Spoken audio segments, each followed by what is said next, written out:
Coming on board, and it's continued last year to more or less everybody. There are, every major, call it Fortune 2000 is participating here, and I think that, we're at that point now where it's starting to become real.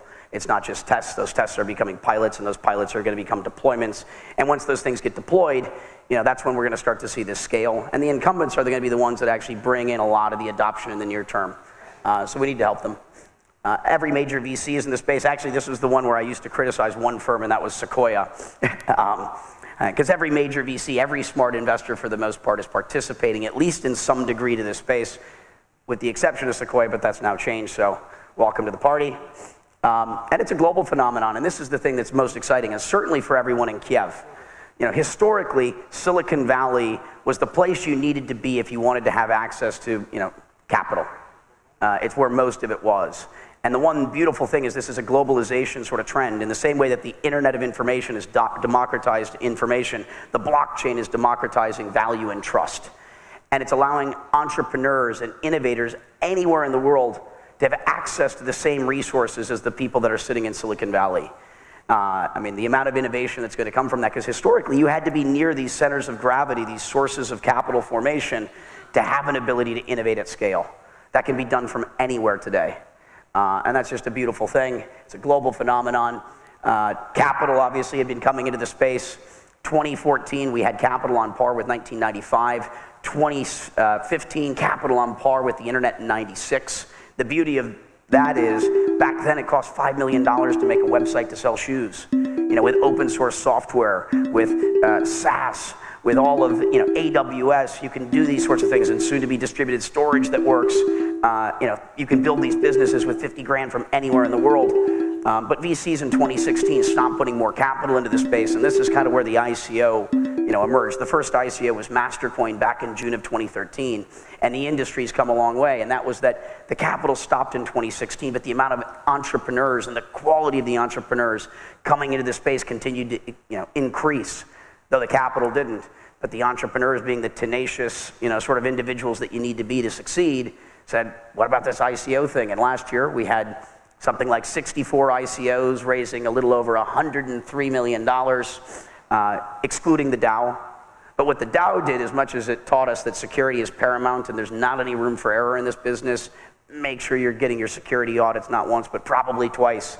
And by high quality third parties, security is everything in this new world, and there is no room for error, and you are a fiduciary of other people's things, so make sure you get that handled right. But what the DAO showed us is that this scales. It went from a world of saying, hey, let's go raise money through an ICO because I can't raise money from a VC, to let me raise money through an ICO rather than a VC, because it allows me to bring in my users essentially as my partners versus third-party sources of capital. And as a result of that, it's changing the market. Over $2 billion have been raised from ICOs. That number is going to continue to increase, but here's the data point that I love. Right now, ICOs are bringing in 4 times the money that early stage venture capital is. We've 4x'd the venture industry, and we haven't even started. You know, venture capital is about to change. The industry will be probably dead as we know it in 5 to 10 years. Though, you know, the roles are not going to go away. Entrepreneurs are always going to need great advisors. They're always going to need resources. They're always going to need access to deep connections and wisdom, people that have been around the block a few times. It just means the structure is going to change. Structures are not just going to change for venture. It's coming to private equity. It's coming to REITs. These ones in particular, because they're sectors that lack liquidity. And I'm pretty sure that there's not a person in this room that doesn't like liquidity. We prefer, you know, the ability to get in and out of things. And more importantly, too, venture capital is a sector that historically has not been available to everyone. It's been a club for the financial elite. You know, the pensions, the endowments, the high, you know, net worth family offices, but not everybody else. You know, what's happening here is we're democratizing the world of early stage finance in a way that everyone can participate. And the world that we're building is about radical inclusion and making it available to everybody. So this is where I want to transition away from what's going on there, and I want to talk about kind of the things that matter. And one is, how many of you want to meet some billionaires? I'm all about meeting billionaires. But my definition of a billionaire is pretty different than everybody else's. I don't care what resources you have. What I care about is what you're doing with the resources you have. You know, a billionaire to me is someone that is going to change the lives of 1 billion people or more. You know, that's the stuff that's really impressive at this point. Having money no longer buys you a seat at my table. You know, it's about what are you doing? What are your superpowers? What is it that you uniquely do and are able to do, and how can you contribute to this new movement and make the world a better place? And these are the things that are exciting. So, you know, let's all strive to be the best versions of ourselves. And that paradigm shift is coming. Historically, this concept was money is power.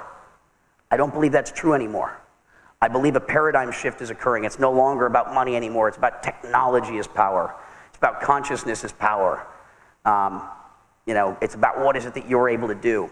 And this is the interesting thing that's changing, because I can directly attribute many of the problems in the world to the corporation. And I'm a hardcore capitalist, so I'm not criticizing these things, but the structure of everything can be better. There's nothing in this world that is perfect. Everything can be better, most importantly us. And we can continue to grow, but you have a customer, you have an employee, and you have a shareholder. A customer just wants to go get the best product and service. An employee just wants to do something they feel good about and live their lives. And a shareholder wants to maximize that return on investment. And therein lies the problem, is those three parties want something radically different. There's a complete misalignment of interests. But what happens in a tokenized world is those three roles, the employee, the customer, and the shareholder, the roles become blurred. Those lines become blurred in a way that you don't know which is which anymore, and essentially they're all wearing one hat. And in a world where the customer and the employee and the shareholder become one, something really fascinating occurs. As a token holder, I'm clearly something that looks a little bit like a shareholder. And in a world where our jobs are disappearing and there will be no more employees, you're electing, you know, you're choosing what you want to participate in. You're choosing a community of people and a philosophical view and maybe a technology that's going to have some positive impact, and saying, I want to be part of that. You know, at that point, you're a contributor, something that looks a little bit like an employee. And I'm guessing at that point, too, you're probably a customer of that service. And when you become all of those things, there's a complete alignment of interests. And in that world, it's no longer about me trying to take care of me and having proprietary things. The world goes from me to we, because anything any of you do benefits me, anything I do benefits you. And a world where everyone benefits from each other's actions in that ecosystem, there's a complete alignment of interest. It's about sharing everything you have. It's about collaborating with everyone, because anytime someone does something and it benefits everyone, we start to work together. And in a world where you've aligned interests, amazing things can happen. And that's what's so exciting about what we're doing here. You know, find that purpose. Ikigai is, I'm going to go through this pretty quickly, but spend some time. These are great Japanese concepts. Kaizen, to change, to be better, to always improve. And this takes me to, you know, something that's important. One of the events that's changed my life probably more than anything is this little event. Does anyone know what this is? Has anyone ever been to Burning Man? We have a few burners in here. So I think the blockchain is the technology that's about to change the world. But technology doesn't have a conscience. Technology doesn't know good or bad. It's just an enabling thing, and the blockchain is the thing that's going to change the world. And I believe Burning Man culture is the thing that's going to fix it. And I want to marry these two concepts because I think it's the culture of Burning Man. It's about 1 million people in the world have been to Burning Man. It's a very small number. Probably 2 to 3 million people's lives have been impacted by it directly, where they understand the material impact. But a lot of the world's greatest ideas have come from here as well. Eric Schmidt became CEO of Google because of this. Most of Elon Musk's innovations, were ideated there. It's the greatest aggregation of innovators in the world. If you ever need to be inspired, you show up there and your mind will be blown in ways you can't imagine by what we're able to do as human beings if we try. And on that note, I ask you to dream as big as you can. Make that magic. Thank you, Mike. He's like, Brock, I don't know how to describe what you do. What's a better title? And I go, I don't know how to describe what I do. He's like, I got an idea for you. What if you change your title to magician? And let's not, forget about operating with love. I'm wearing an EOS shirt, and this logo is a chestahedron. It's the sacred geometrical shape of the heart. And let's remember, it's not just about me, it's about we. And let's not forget this place that we all live. Let's make sure we take care of our home. And let's take an opportunity to believe everything is possible. You can do anything. And I'm just excited to know all of you and by the future that we're able to create. And remember don't ever compromise that integrity. And remember that you're also empowering people in all the things that you do, and make sure that you're empowering the right people and leading by example. And when people are making mistakes, not criticizing them, but educating them and showing them how to be better versions of themselves.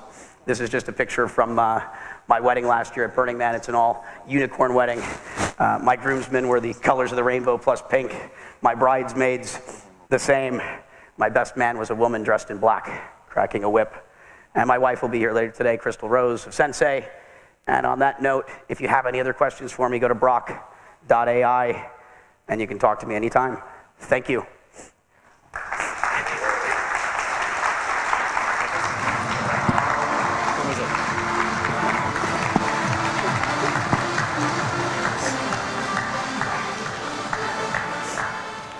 You guys have all seen our booklet, right? Our event booklet. So when you meet somebody at a party and you engage in conversation for 7 hours, there's a real connection there, right? And I kept thinking about how to end this letter. Most people say sincerely. I most of the time write how about cheers? Regards or karmic regards, branding it with our company Karma. And sitting in Zurich when I wrote this letter and I submitted to our graphics people, I kept thinking about what this whole world is. And I really love that there was the word love in there. And this is how we ended our letter. And I would love for you guys to understand what this means. Love is love. Just got to do it. Create value. That's all. You're going to hear the word value so much more in decentralization projects. But pass on the wealth means one thing to me. And I want you to think about that. Don't just take it in and go build a building like this and then get expelled out of your country, okay? So love, create value, and pass on the wealth after you get it. Thank you very much.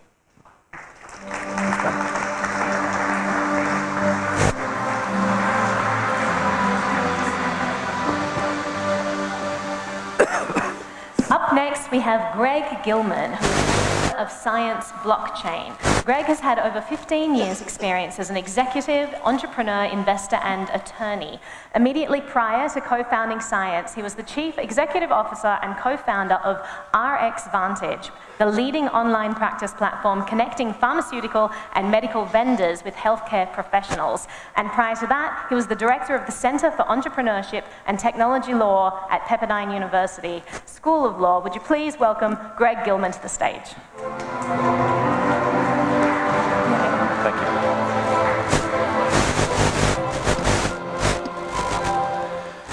Good morning, everyone. I get the very enviable job of following Brock, which is pretty much impossible, but I'll do my best. First, I'd like to say that I've never been to Kiev before this, and it is fantastic. I called my wife after about the first 12 hours of being here and said, we have to come back here for our next vacation, because this city is amazing. And the more time I spend talking to entrepreneurs, like I got to this weekend, the more excited I am about the potential that Kiev has. So thank you, everyone, for the warm welcome that the city has shown all of us. It's been fantastic. So I'm here today as both an investor and as somebody who's looking for money, because we run one of the largest incubators in the United States, a company called Science that I co-founded with my partners about 6 years ago. To this point, we have had one successful, enormously successful exit with a company called Dollar Shave Club, which was acquired for $1 billion cash by Unilever last year. So one of the things we always get asked is, how do I do that, right? How do I take my idea and end up selling my company for a lot of money? So I'm going to walk you through some of the ways that we think about this and that we help companies grow. So a little bit more on Science. We've created almost $2 billion in equity value at this point from our portfolio. We've invested in over 85 companies in 5.5 years. And we've raised almost $400 million in follow-on investments for our companies, which is more than anything a vote of confidence in what we're doing. And it allows our companies to continue to grow. 5 of those businesses have been acquired. I mentioned Dollar Shave Club earlier. We've also sold businesses to Google and to the New York Times, among others.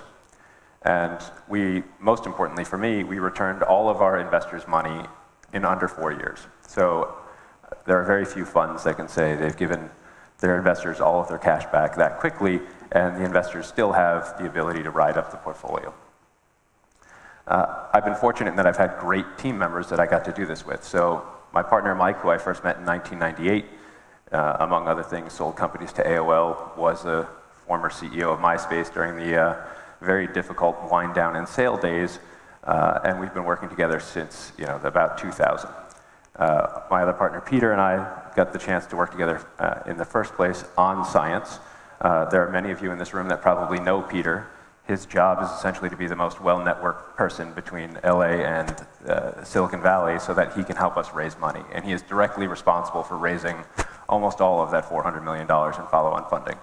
And my other partner, Tom Dare, has taken 3 companies public, and his expertise has been invaluable. So when we look at a company, and we tried to figure out a fast and efficient way to help them scale, and everything we do is data-driven. Right? We ultimately want to find out where the points of failure are and where the points of improvement can be. And those are often the same thing.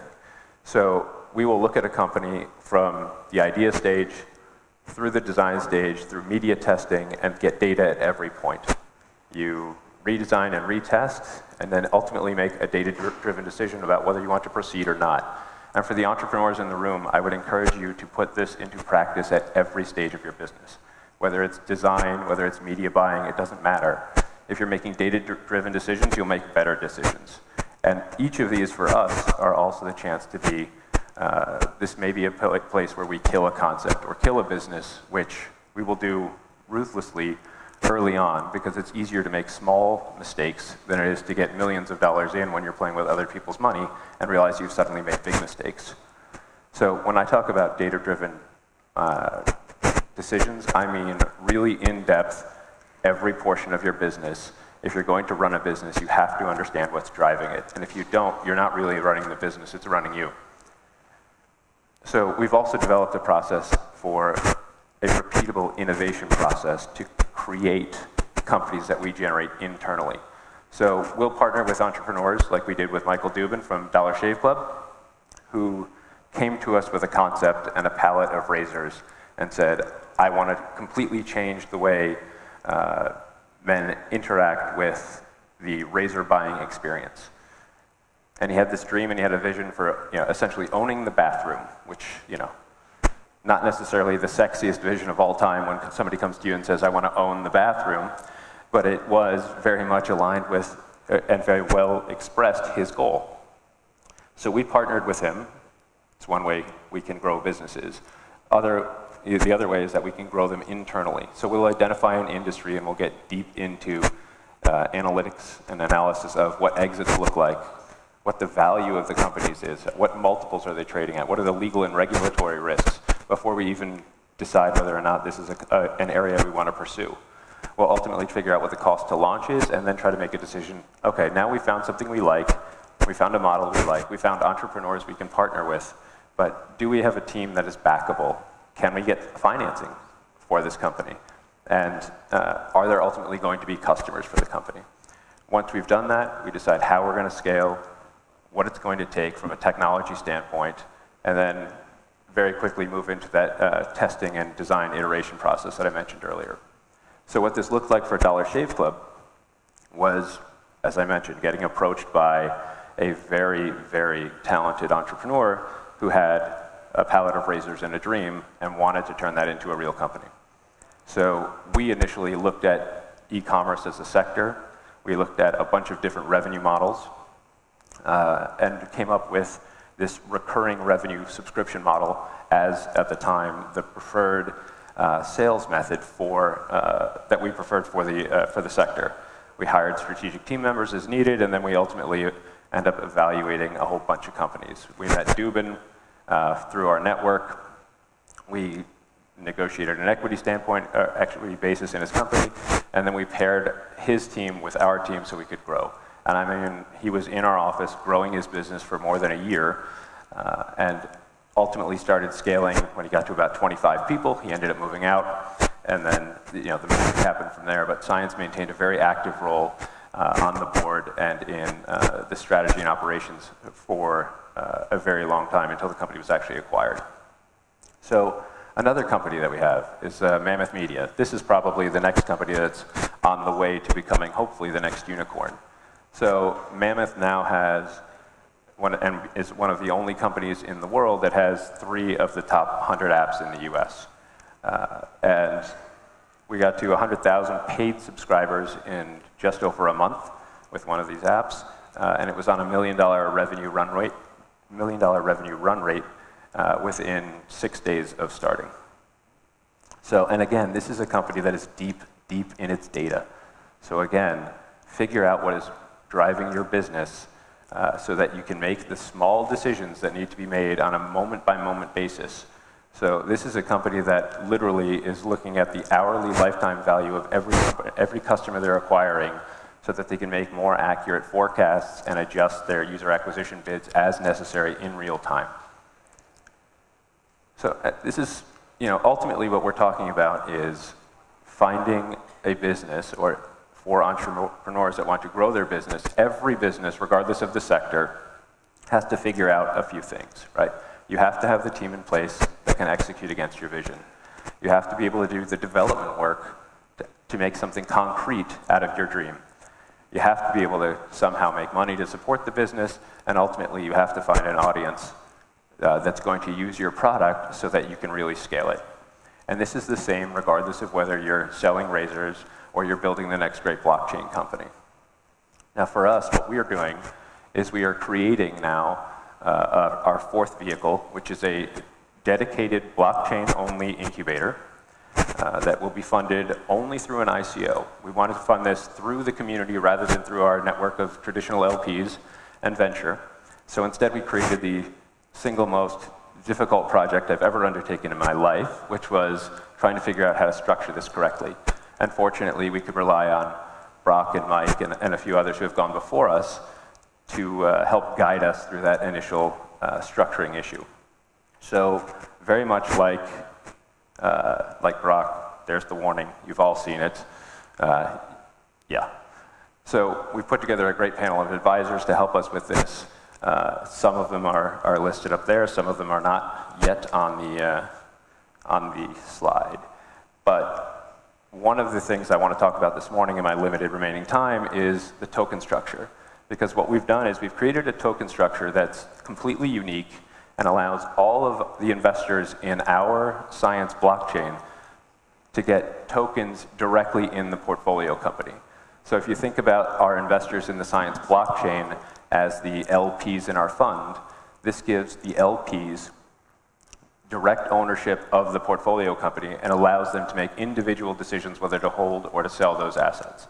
So this means that every time a portfolio company has an ICO event, 70% of whatever tokens the incubator holds automatically go out to the holders of the Science token via the smart contract.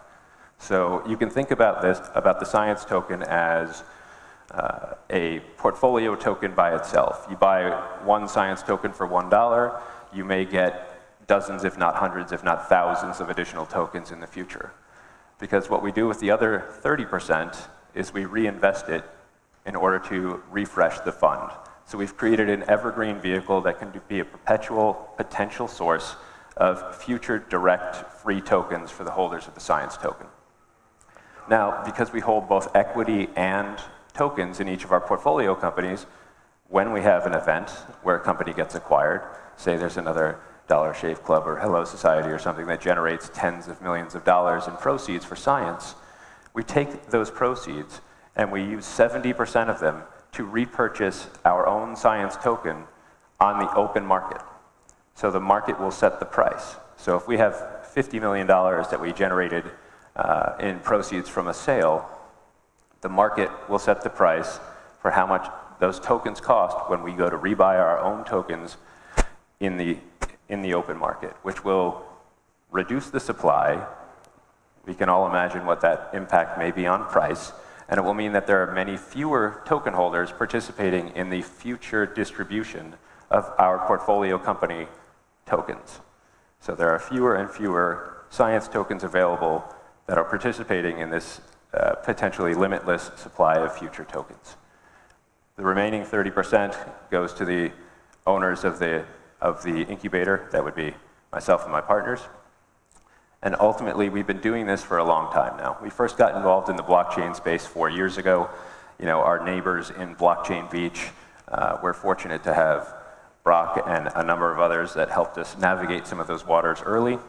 The market wasn't quite mature enough back at that point, so since we were allocators of other people's money, when we couldn't get some of those early exchanges and mining operations banked, we ended up having to pull the plug.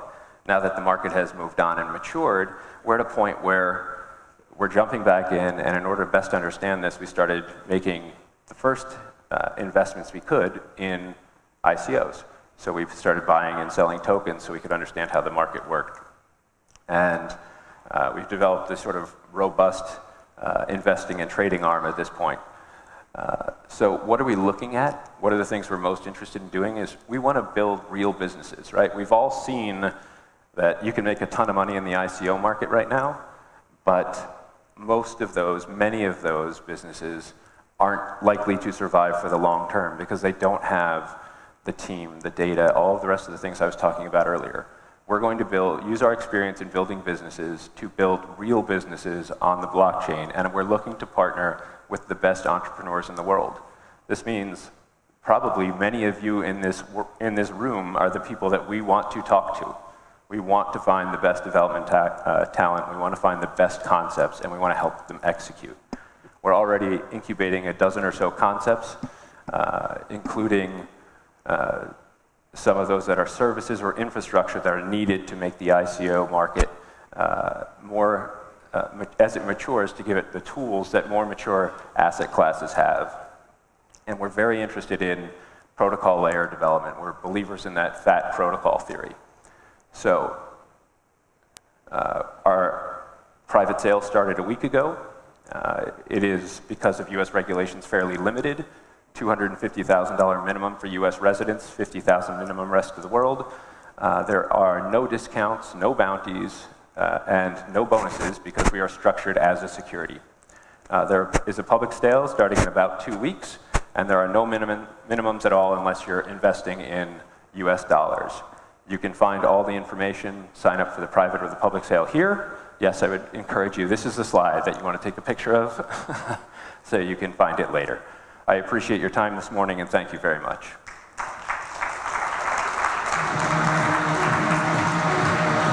Thank you so much.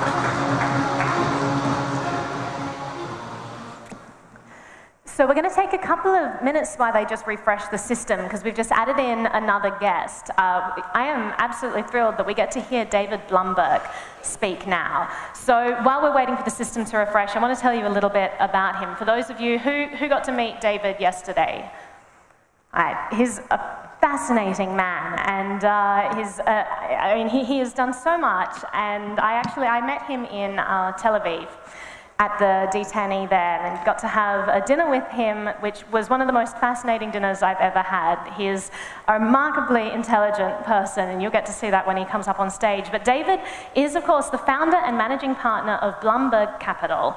He is an authority on early stage investing, and he has more than 25 years of experience. He founded Bloomberg Capital in the early 1990s, and he launched its first venture-backed fund in 2001. So I know that a lot of you were able to pitch to him yesterday, which is great. If you get a chance to chat to him before he leaves the conference, please do.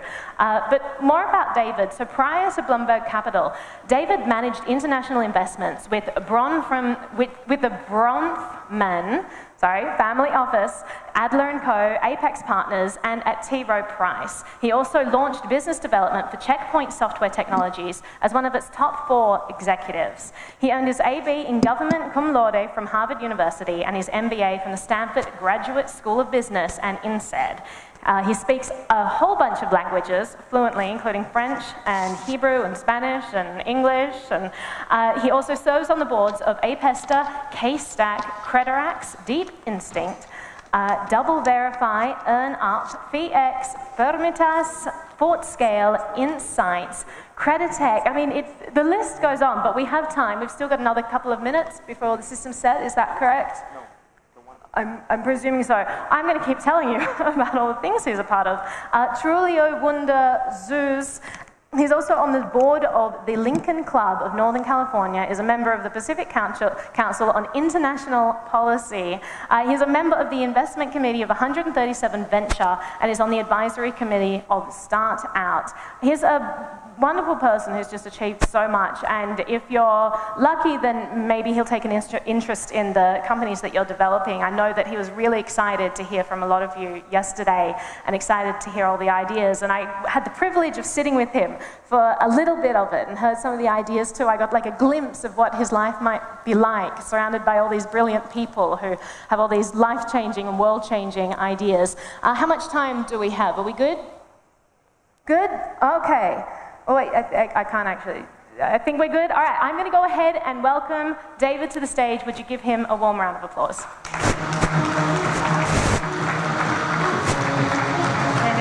Thank you, my dear. Wonderful.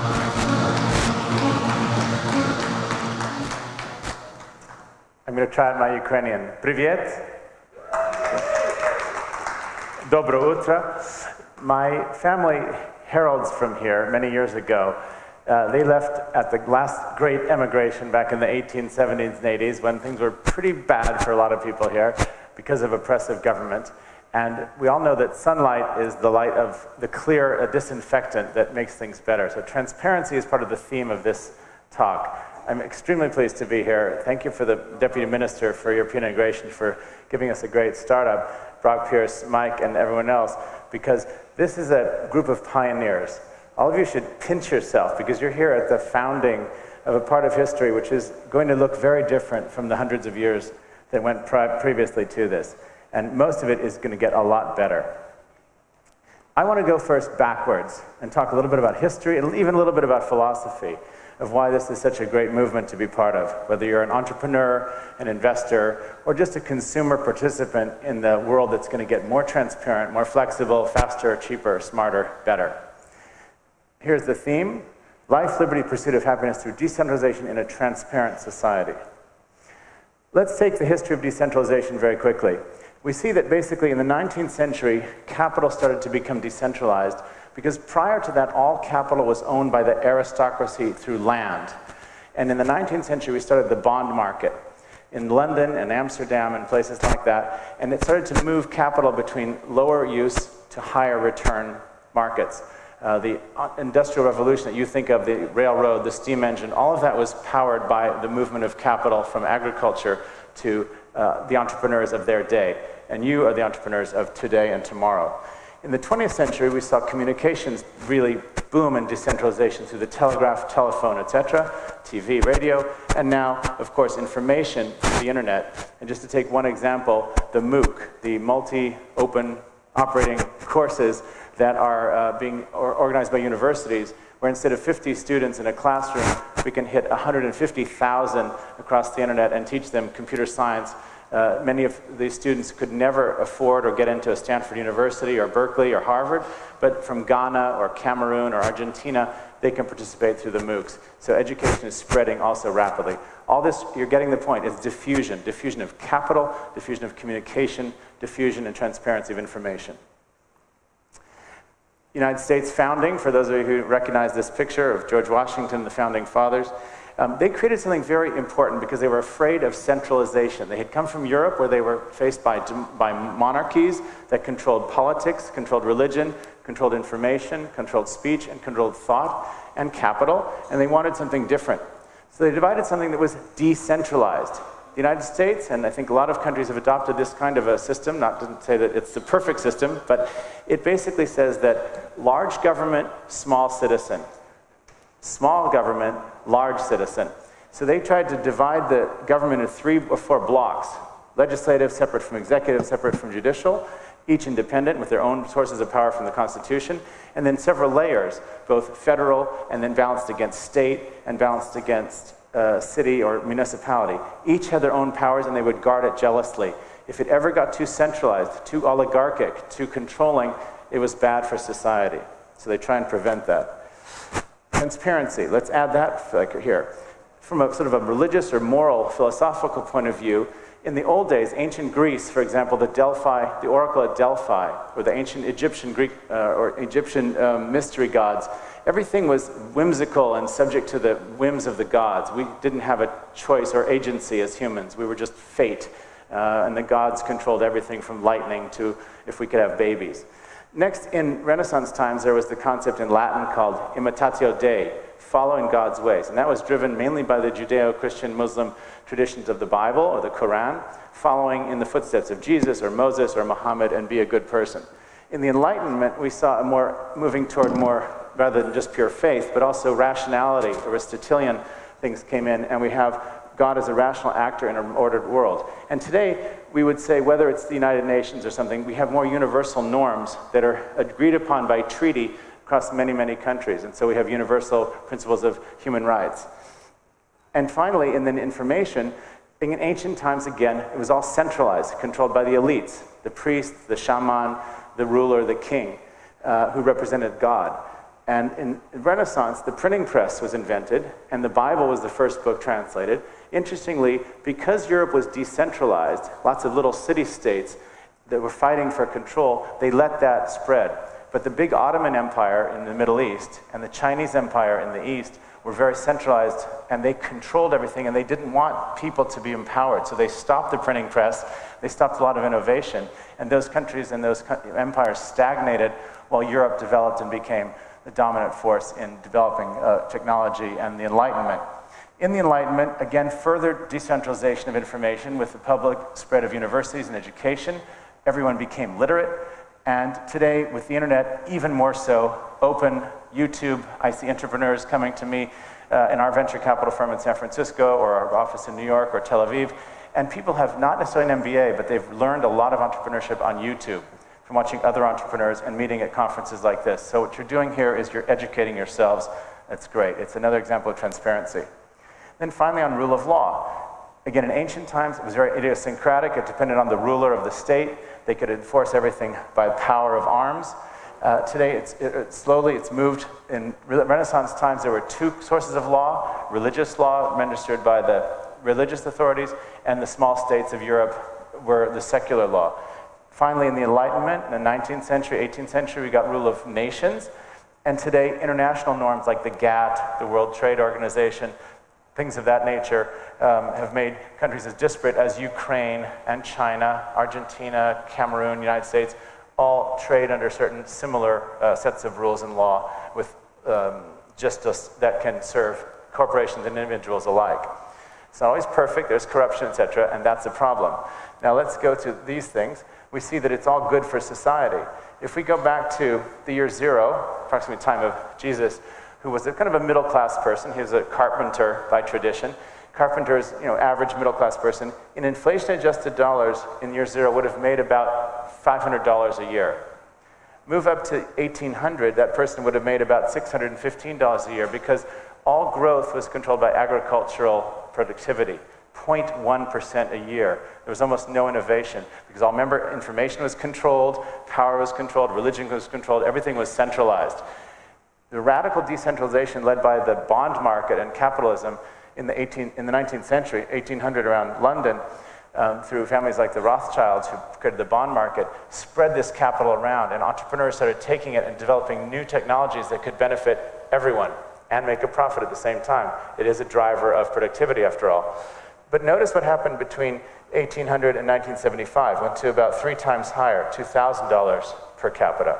But today, it's in just 25 years, or 35 years, from 1975 till now, it's gone up to over, actually, this is old, it's now $10,000 per year, GDP per capita. That's the information economy. And think about it, it's the power of replication. If you take one book and read it here, but then I put it on the internet and 1 million people can read it, think how much more productivity is being spread around the world. So first it was capital, then it was technology and communications, and now it's information that is really causing this exponential curve of growth that benefits hundreds and millions and billions of people today. Following, same thing with technology. We're on an accelerating curve. It's a good thing. We're moving forward with great robustness. And you folks, again, you are pioneers. How many, let's see, show of hands, how many of you are entrepreneurs building new projects? Okay, a good third, half of you. How many investors? You, okay, wonderful. So we got a little bit of a match. Notice they seem to sit over here in this corner, so run over here after the show. And the rest of you are lawyers, day traders? No? Okay. Let's go on. Basically, corruption. We were talking about transparency and decentralization. This is the dark underside. And here we are in the Ukraine, where yesterday we were shown a beautiful monstrosity.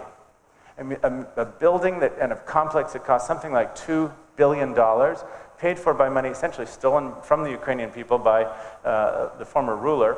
And that's the kind of thing we've had. Bad guys, I'm not saying it's anything Ukrainian, we've had that in every society through every epoch of time. Its human nature is quite persistent even though technology changes.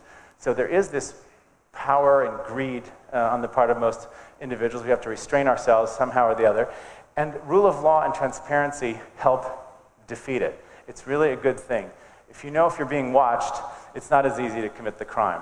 So the World Bank estimated about 15 years ago that 3% of world income is taken away by corruption. That's like a year of growth. That can really help things. So if we can reduce corruption by transparency through things like the blockchain, it makes it a lot better for most people on Earth. So if we take all these things together, the decentralization and transparency across capital, communications, and information, we come to a wonderful embodiment, which is essentially the blockchain, cryptocurrencies, the business that you all are in, and help building the future, as we've heard from other talks today. What do we strive for going forward? I think there are a few things. One, decentralization is generally a good thing.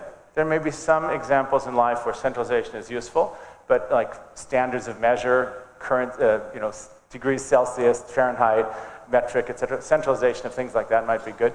But generally, decentralization is probably a better way for most choices.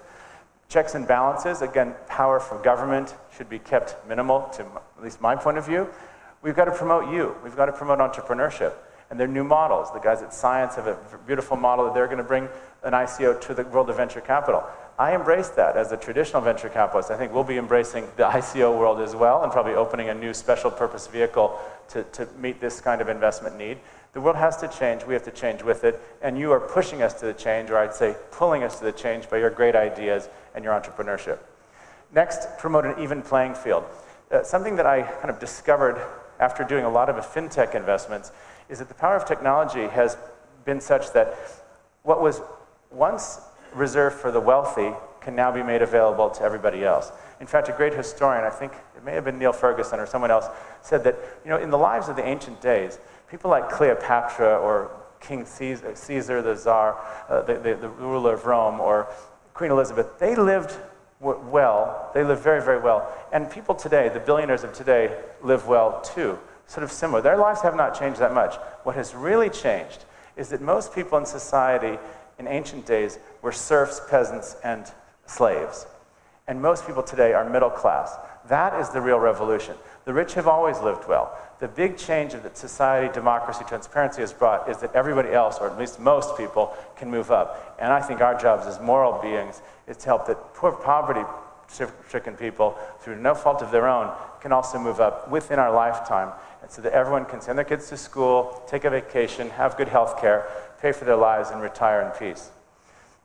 So foster social mobility. That's how we do it, through education, through rule of law, through transparency. And we'll incentivize transparency and minimize corruption that way. And I was just thinking, I think that's basically the end. I want to just summarize with a feeling that I got when I came flying here. I was flying from Tokyo through Poland to Ukraine.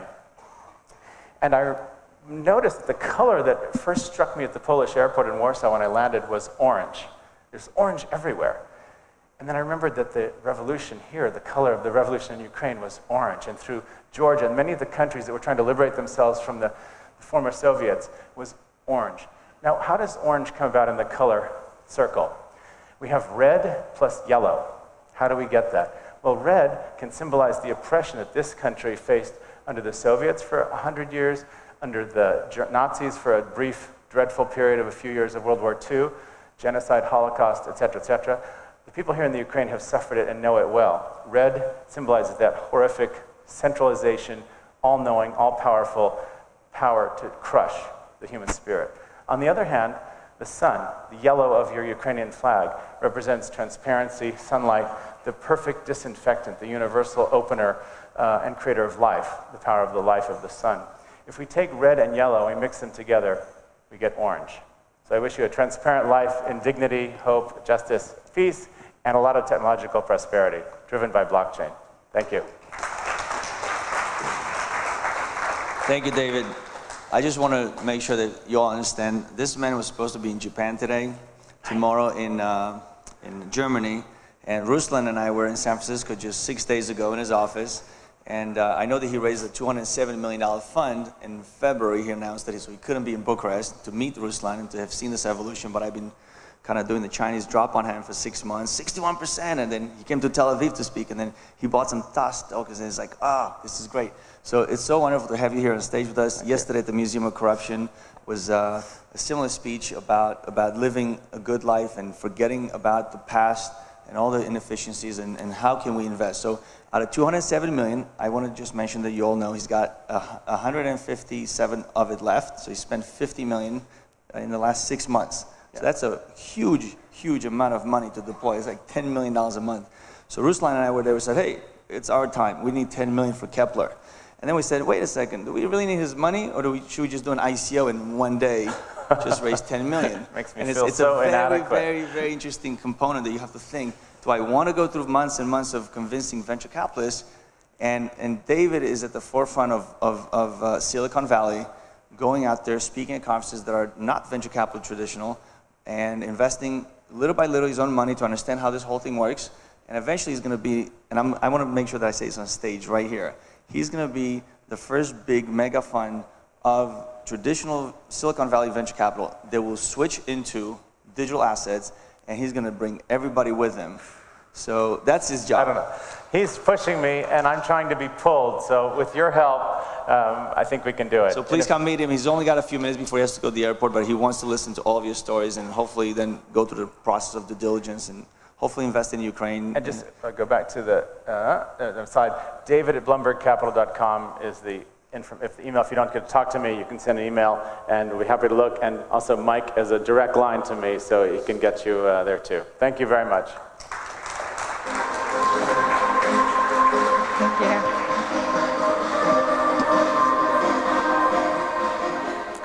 Up next, we have Philipp Kallerhoff, who is the founder of Protos. He's an investment manager and data scientist with 10 years of experience in the startup and hedge fund industry across Europe and the United States. He has built and sold many companies. He has a PhD in computational neuroscience. I can't even pronounce it, so I don't know how he got a PhD in it. He's also an alumni from Singularity University. Would you please welcome Philipp to the stage? Thank you.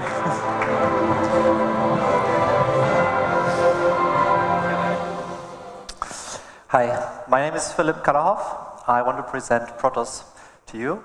This will be our third fund investing in cryptocurrencies.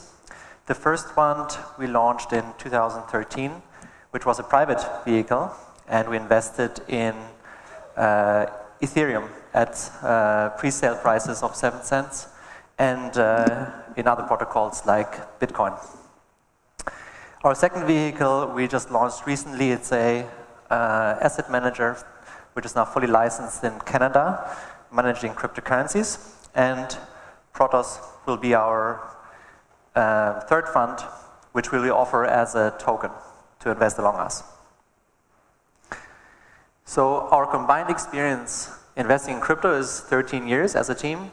We have founded and exited 4 startups and with proceeds of 400 million. And we have managed several hedge funds in the traditional world of over 2 billion. So this is our team. Matthew Shaw is responsible for strategy and derivatives.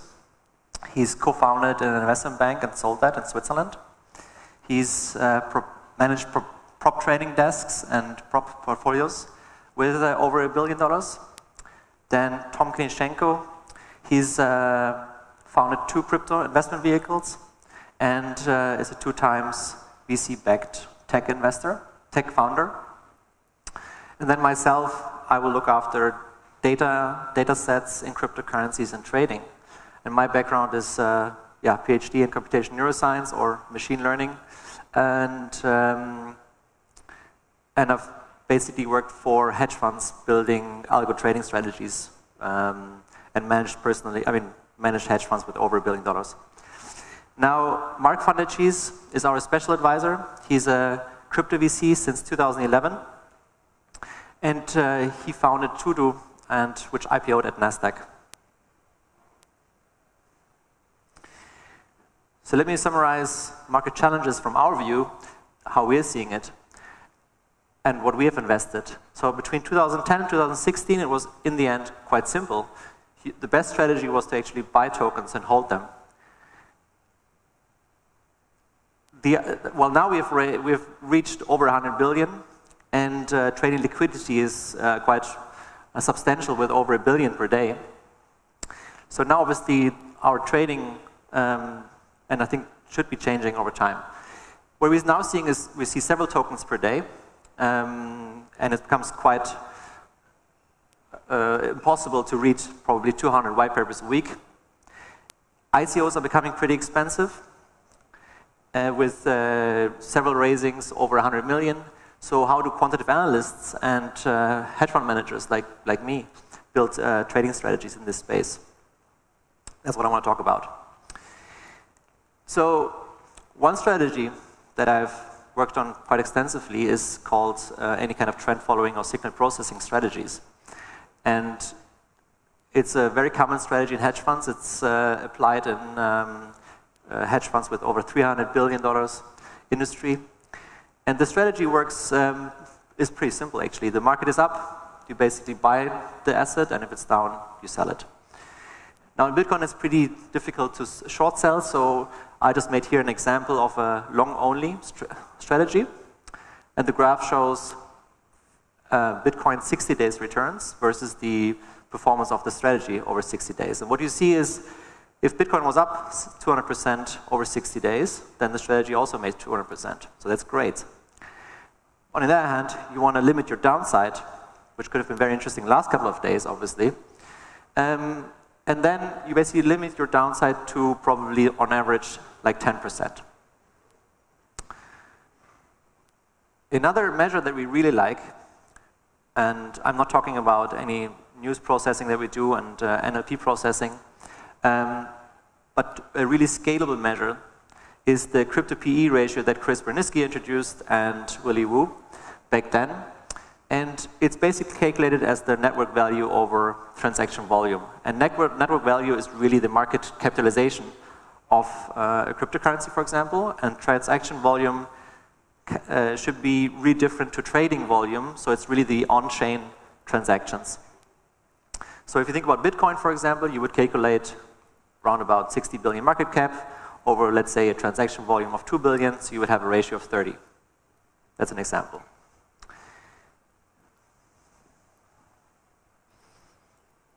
So here I show that, and why this is interesting is because what you see here, this is the Bitcoin ratio, or the Bitcoin crypto PE ratio, since 2011. And what's interesting is it seems to be fluctuating or coming back always to a level of 50. That's pretty nice for a trader like me, because that would mean, very simply put, if it's like 30, you should be buying Bitcoins, whereas if it's 100, you should be selling Bitcoins. Problem is with this measure, you cannot apply it that easily to other blockchains because the transaction volume is not readily available. And these are the kind of data sets that we want to build in the future. The trends that we are currently seeing is you have to be almost a wizard to analyze the many tokens that are coming alive and the various white papers. We believe in next year already we'll have, us and others will have the right data sets to trade a larger amount of cryptocurrencies, and the security will also be improved next year.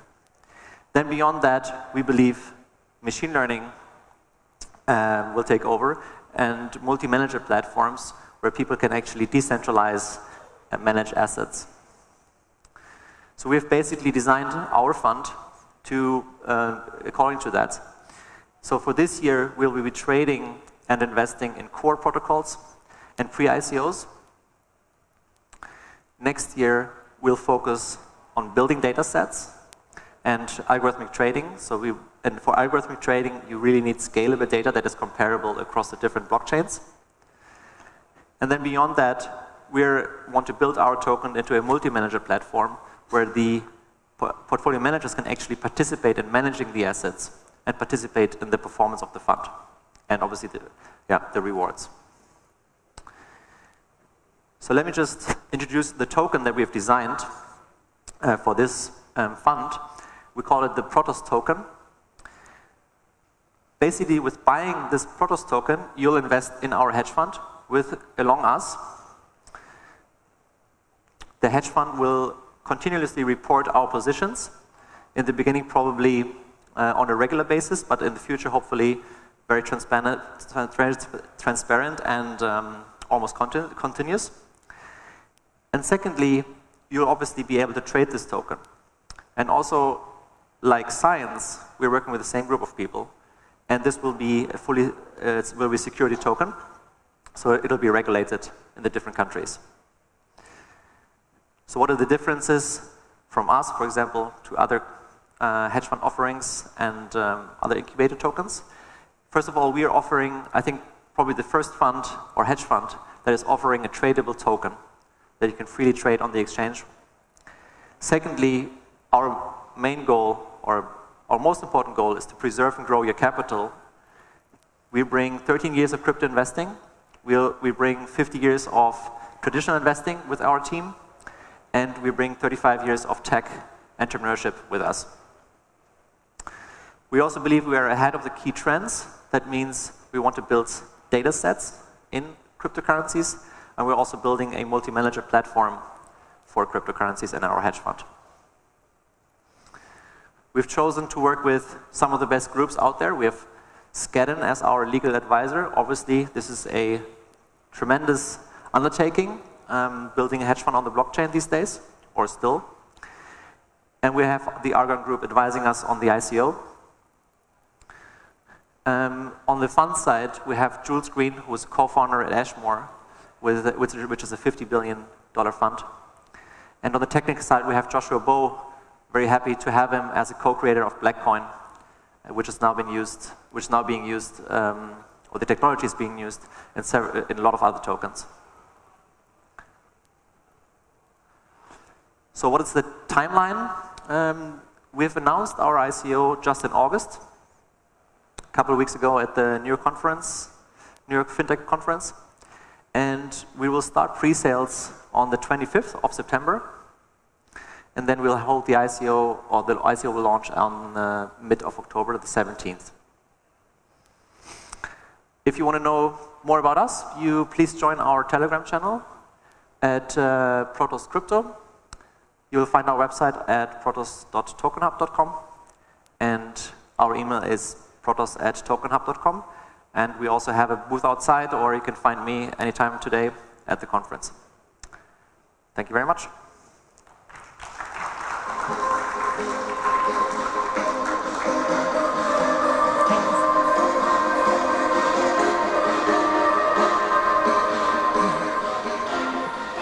Up next, we have Alan Murdoch, who is the co-founder and CEO of Coindash.io. He is a developer who's been in the space for 5 years, so in this industry it makes him a veteran. Would you please welcome to the stage Alan Murdoch.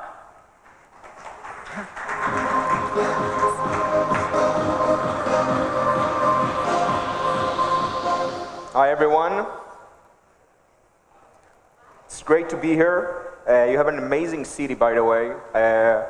Both of my parents are Ukrainian, so it's a great time and also a great opportunity to come back and see where they grew up. So it's great. A couple of quick questions. How many of you hold crypto assets in general? May it be Bitcoin, Ethereum? Perfect. How many of you participated in ICO? Okay, nice. How many of you are thinking of participating in ICO? Okay, so the rest of you. Cool. So this is actually kind of aimed for you guys. I've been in the blockchain space for around 5 years now. I'm a developer. I've been contributed code to some of the open source projects existing in this industry.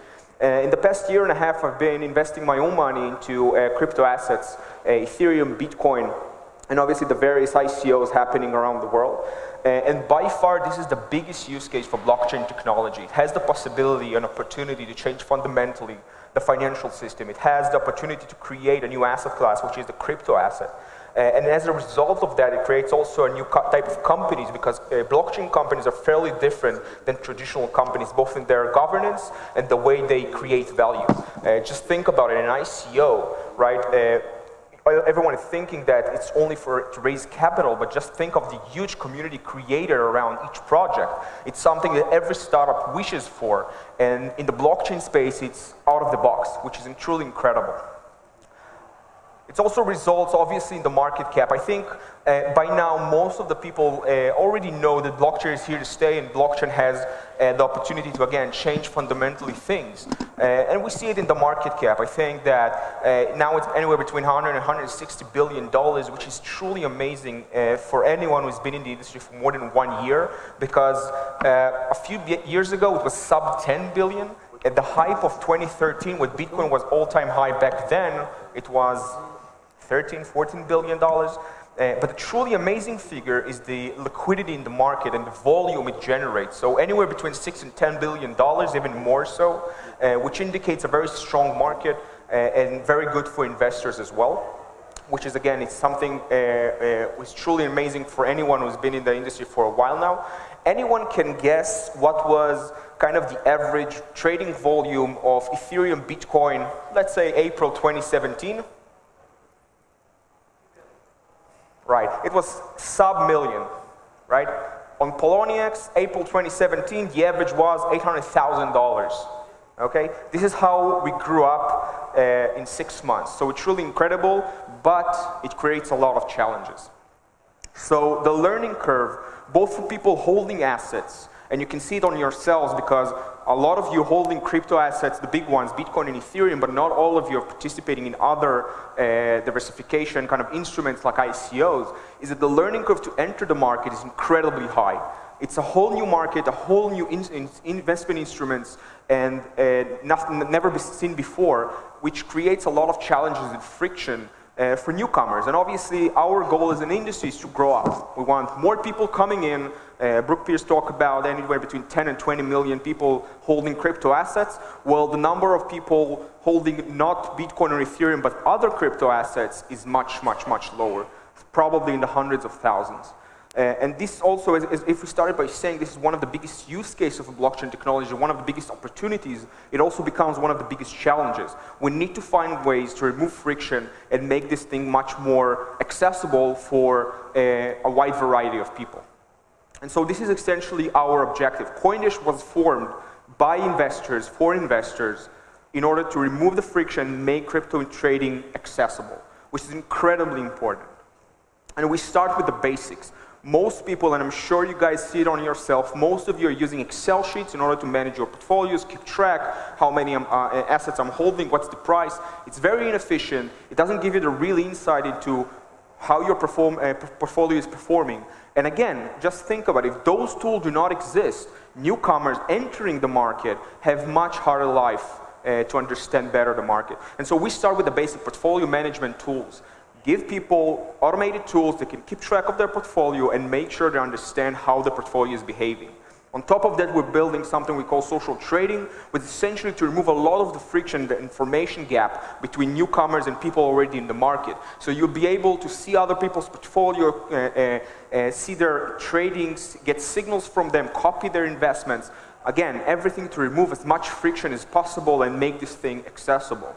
And the end goal is to create a marketplace. Because as you see, ICOs are kind of the first investment vehicles, investment instruments coming into market. But just keep in mind that there's a second wave of investment instruments coming into play. You have decentralized hedge funds and decentralized indexes and decentralized CFDs. All of those instruments will make the market much more efficient, but also much more complex. And so a marketplace where everyone can come, see the performances, see what you should buy, get insight from other traders, and execute a trade in one single place is an incredible idea, and I think this is what the industry in a lot of aspects is lacking.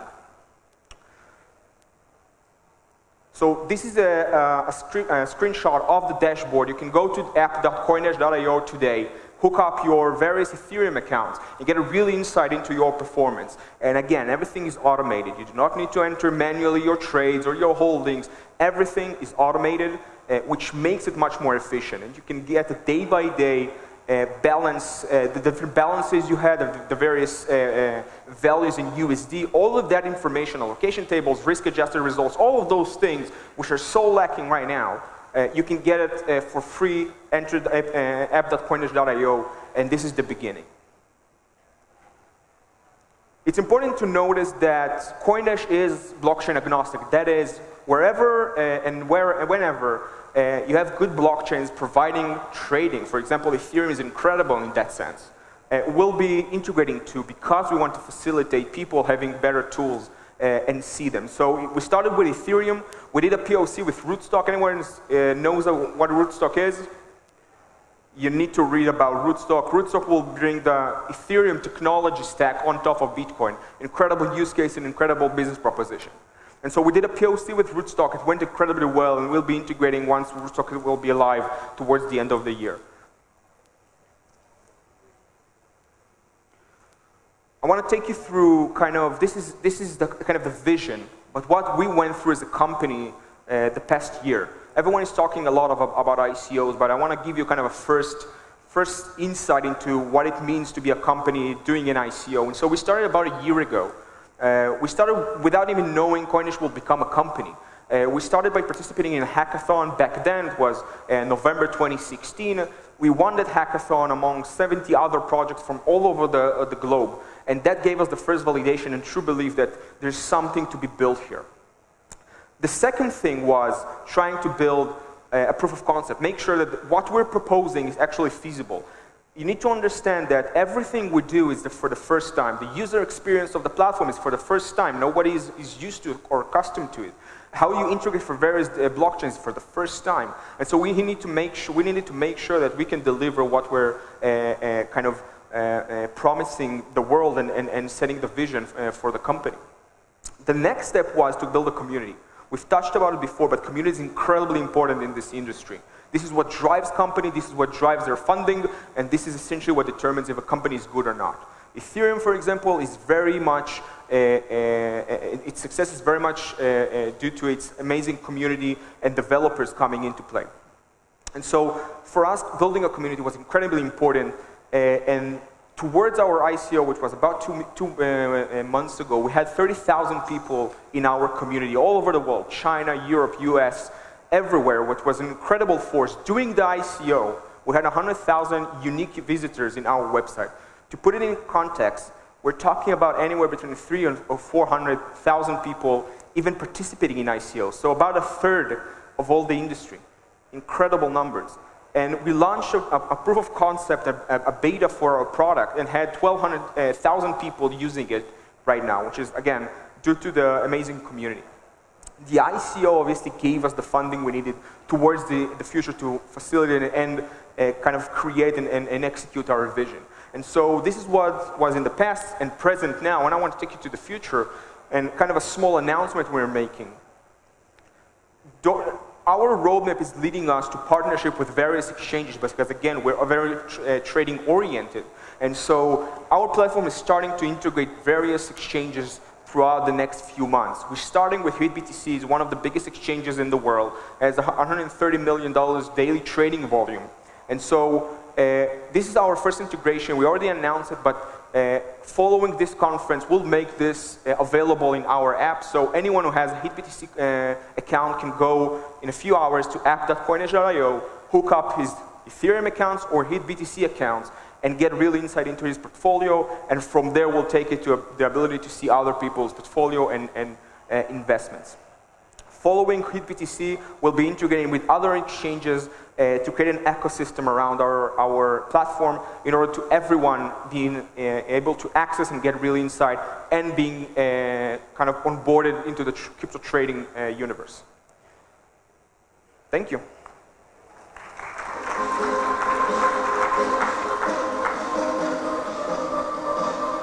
Thank you so much.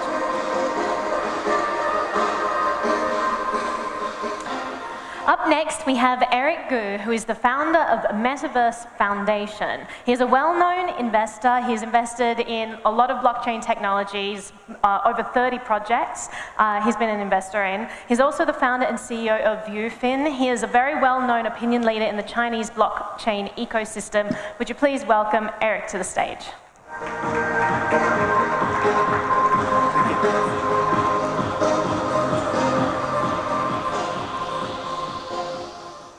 Hello, everyone. My name is Eric.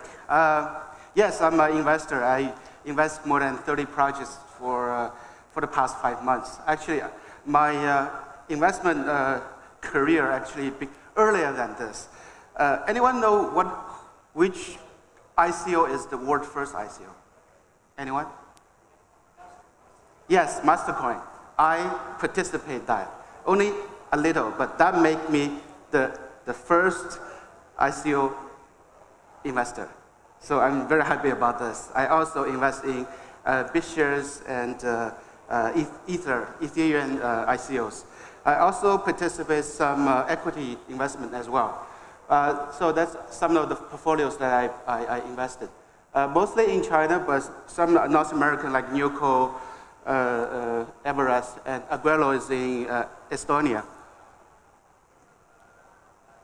Up next, for the whole blockchain, ICO just a very small part.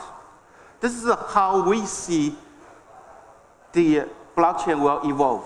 It starts with digital currency, which is Bitcoin, right? So after Bitcoin, you will see Litecoin, you will see many other cryptocurrencies. But the next, after digital currency, people thought, what else a blockchain can do? They'll say, oh, verification. So whatever you put on a blockchain, it will stay there. You can verify later, right? So it's a proof of, it's a providence. It's providence. So many of the projects are doing digital verifications. So land deeds, the land deeds can be put on blockchains for verification later on. So that's next step of blockchain. That's how I see it, right? Then last year, I've been telling people of asset digitization, and not many people in China understand what asset digitization is back then. And this year, everybody understood. That's ICO, right? So a project can be digitized. Some wouldn't say equity. The rights of a project can be digitized into tokens. This is asset digitization. So the next step is decentralized digital asset exchange. You know what happened in China these days, right? All the Bitcoin exchange got shut down. That actually affects Bitcoin price. That's ridiculous to me, right? Why a government shut down Bitcoin exchange and Bitcoin price went down? So digital asset exchange, well, Bitcoin exchange become the point of failure in the system. So the idea is we should have a decentralized digital asset exchange, which we are building right now. Next one, digital identity. Digital identity is so important. I probably say digital identity is as important as our ICOs. Nowadays, everybody says, oh, I want an ICO. ICO is very important.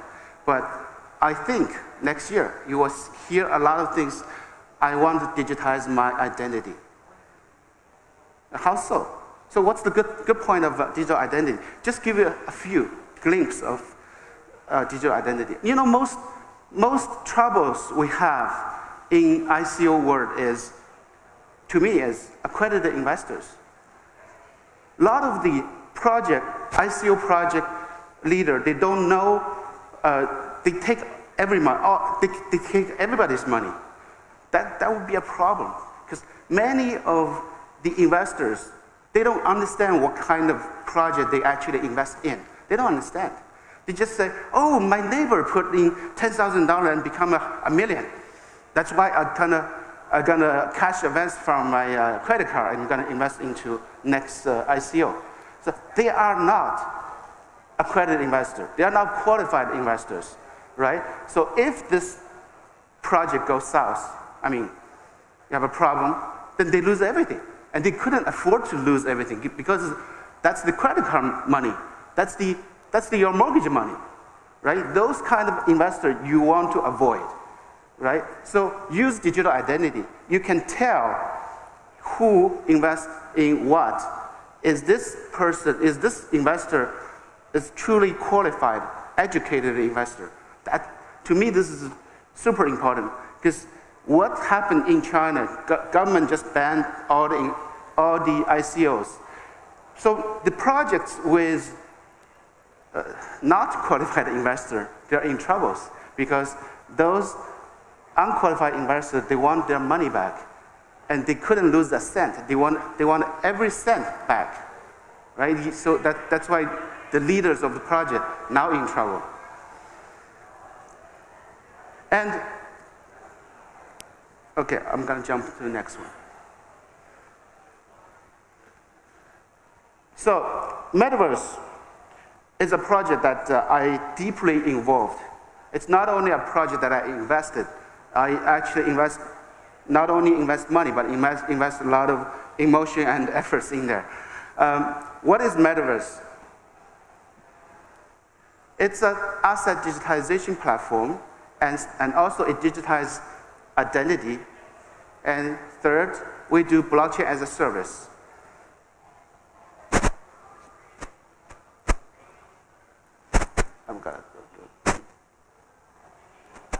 I'm gonna jump to here. So what is the blockchain as a service? So nowadays you have Ethereum, you have Neo, you have many other infrastructure level blockchains. But these projects, these blockchains will require developers to write smart contracts, right? So before someone can use this blockchain, you need someone to write applications. You need to know coding. But it's easy in here, Ukraine, maybe in United States, in England, because most people know English. The coding are alphabets. But for Chinese people, or for Japanese people, those are characters, right? They were educated in characters. Programming to them is you need to learn English first. Am I right? You need to learn alphabets first. Then you can program.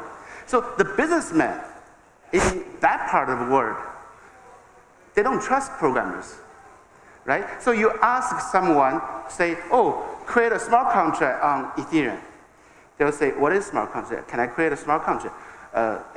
Is it hard to learn Solidity? To me, it's not. Solidity is so easy, right? But for Japanese businessmen, for Chinese businessmen, Solidity is like, I don't know, gibberish, right? So what Metaverse does is, we call it blockchain as a service. So we're basically telling the businessmen, you take care of your own business. If you do travel, better. You you do your own business, and we'll take care of your blockchain need. So that's Metaverse.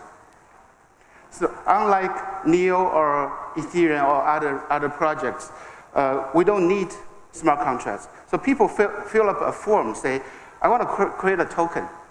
The name of the token is this, the symbol, and how many tokens I want to issue, and how many decimal points, right? The whole description, where you allow issue more tokens later on, then you hit submit, you get your token. And then on another form, you can say, I want to create a digital identity. So the name of a digital identity, and the alias, the name, and the description, and you hit submit. So for most business, you got your token, you got your user registration. That's probably is everything, not everything, maybe 80% of the business, right? And if you need more in-depth the application on blockchain, Metaverse has its own API. So you can call the API to implement any logic that you want to implement. But it is on the application layer. It's not like on the lower layer, right? Unlike Ethereum is like more of the lower layer. So you can, even a kid just graduated from university, you can write smart contract at the lower layer. I mean you write it in the block. Imagine how big that the size of the block is, right? So that's my presentation. I'll just tell you about myself. I'm an investor, but now I'm deeply involved in Metaverse project, and hopefully Metaverse will be very successful and provide another side of application to the whole community. Thank you.